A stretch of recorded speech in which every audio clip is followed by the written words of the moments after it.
Alors Pierre Lieb, je suis agent de la communauté de communes du Vernois et je suis responsable de la gestion des déchets. Alors cette gestion, vous pouvez peut-être en quelques mots me l'expliquer? Alors oui, tout à fait. Alors c'est tout ce qui est la collecte, donc la collecte en porte-à-porte des déchets, des ordures ménagères, des déchets recyclables et la gestion de la déchetterie également de Verny. Alors là actuellement, la déchetterie de Verny a de nouvelles horaires pour l'été.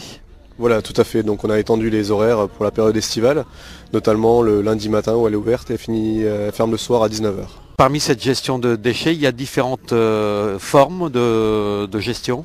Oui, alors là on a une gestion qui est beaucoup plus axée maintenant sur la prévention des déchets, c'est-à-dire réduire les déchets à la source.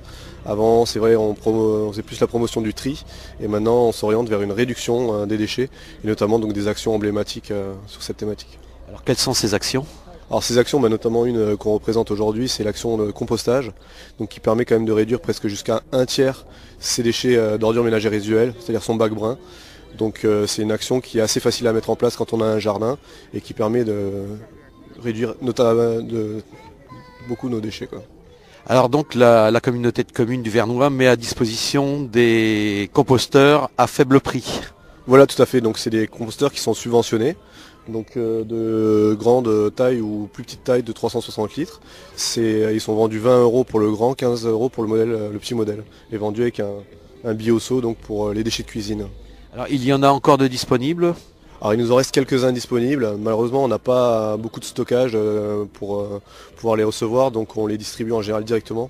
Il nous en reste quelques-uns quand même. Il y a un site internet, un lieu où on peut retrouver ou réserver ces composteurs. Alors tout à fait, alors faut nous contacter, donc soit par téléphone, soit via le site internet, ou venir directement au siège de la CCV à Verny pour pouvoir réserver les composteurs. Et chaque année on renouvelle de toute façon cette opération-là, et si on a loupé cette saison-là, on pourra très facilement en récupérer l'année prochaine. Je suis Philippe Lacroix, je suis le fabricant des composteurs Gardigam, composteurs en bois qui ont été choisis par la communauté de communes du Vernois. Alors comment fonctionnent ces composteurs? En fait ça arrive en vrac, enfin à monter. Voilà, ils sont en kit. Donc il y a 5 panneaux qui sont à monter. Donc c'est très simple, hein. Vous avez donc des trappes que vous assemblez sur les panneaux. Donc, voilà. Vous assemblez donc vos trappes. Ensuite vous avez le panneau arrière qui se visse avec un tire-fond et ensuite le couvercle qui se pose dessus et qui s'assemble avec 2 ferrures et une protection pour les enfants en plastique pour éviter qu'ils ne se pincent. Ensuite, le fonctionnement du couvercle, c'est très simple. Vous poussez vers l'arrière à fond, sans lever. Ça fait environ une course de 20 cm et ensuite vous levez et ça tient dans toutes les positions. Donc ça vous permet d'arriver avec un seau et de verser vos déchets. Alors avant de commencer, vous utilisez tout simplement des branchages que vous allez casser en petits morceaux et que vous allez mettre donc au fond du composteur de façon à ce que ça fasse une semelle qui favorise l'aération, le passage de l'air donc au fond du composteur. Donc des petits branchages comme ça que vous coupez en morceaux de la taille d'un doigt environ comme ça. Donc voilà. Et ensuite donc vous apportez vos déchets au fur et à mesure, donc les déchets de cuisine principalement.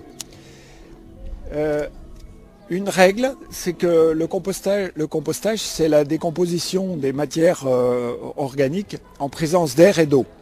Il vous faut donc de l'air, l'eau étant contenue dans les matières qu'on leur apporte. Et donc pour ça, on a donc intérêt à avoir mis de côté pendant la saison par exemple d'hiver des feuilles, éventuellement des branchages également pour que ça fasse un effet mikado, c'est-à-dire qu'on empêche le tassement par les interstices qui sont entre les morceaux de branchage. L'idéal c'est ce type de branchage, vous voyez, qui n'est pas trop petit. Et donc il faut faire comme les chats. Oui, les chats, ils enfouissent en fait au fur et à mesure qu'ils font leurs besoins. Eh ben, nous, on fait comme ça. C'est-à-dire qu'à chaque fois que vous apportez vos déchets, vous ouvrez, vous faites un petit trou légèrement, soit avec un petit râteau ou un petit instrument. Et ensuite, vous recouvrez les déchets et vous poussez dans les angles, de manière à ce que l'air ne circule pas sur le côté, mais bien à travers le tas. Voilà, tout simplement. Et après, donc ne jamais tasser. et ensuite vous fermez pour que l'air et l'eau restent. Et donc vous obtenez du compost au bout d'environ une année. Voilà. Il n'y a pas de produit à mettre particulier? Surtout pas. Surtout ne rien mettre, vous ferez des économies. Et si on met des activateurs de compost, en fait, on ajoute des produits qui sont à base d'azote ou qui font dégager l'azote. Et donc on va polluer éventuellement le sol. Donc c'est pas bon pour l'environnement et ça dégage du méthane alors que la décomposition normale, ça dégage du gaz carbonique qui est moins néfaste pour l'environnement. Et donc après, vous avez donc l'utilisation du compost. Donc là, deux choses, soit vous utilisez le compost tel quel, uniquement sur le sol, au pied des haies, par exemple à l'automne, sans le tamiser, sans rien, vous aurez encore un peu des branchages qui vont être encore apparents, ce n'est pas gênant. Par contre, si vous avez des géraniums ou des plantes à replanter ou des choses à repiquer dans le jardin, ou alors à l'enfouir quand vous allez préparer votre jardin au printemps, dans ce cas-là, il faudra le tamiser parce que les petits morceaux de bois qui restent, si vous les enfouissez dans le sol, c'est un anti-engrais. C'est-à-dire qu'en fait, ce bois va absorber l'engrais du sol pour se décomposer. C'est seulement après qu'il va restituer cet engrais au sol. Donc là, vous le tamisez pour que ces branchages, vous les remettiez directement dans votre composteur, ça s'appelle les refus de tamisage. Et donc vous allez avoir la possibilité d'utiliser le compost, jamais pur, toujours en mélange avec de la terre, éventuellement un peu de sable, pour replanter vos géraniums, etc. Et par exemple, vous n'aurez pas besoin du tout de mettre d'engrais azoté, etc. pendant toute la période de fleurs. L'engrais qu'apporte le compost, c'est un engrais au compte-gouttes, donc qui se libère tout au long de la saison. Alors, ce composteur, à quel endroit du jardin le mettons? Est-ce que ça sent mauvais? Alors, si vous respectez les règles que je viens de vous donner, c'est-à-dire qu'il faut qu'il y ait de l'air, vous n'aurez pas de nuisance. Et vous n'aurez pas non plus de guêpes ou autre, puisque vous enfouissez au fur et à mesure et vous ne tassez pas. Le lieu pour le mettre, mais pas trop loin de la cuisine quand même, parce qu'il faut y aller même quand il pleut. Hein. Mais par contre, pas trop près du voisin quand même, si jamais vous respectez pas tout à fait ce que je vous dis. Hein. Si vous en prenez, vous en laissez avec mes propos.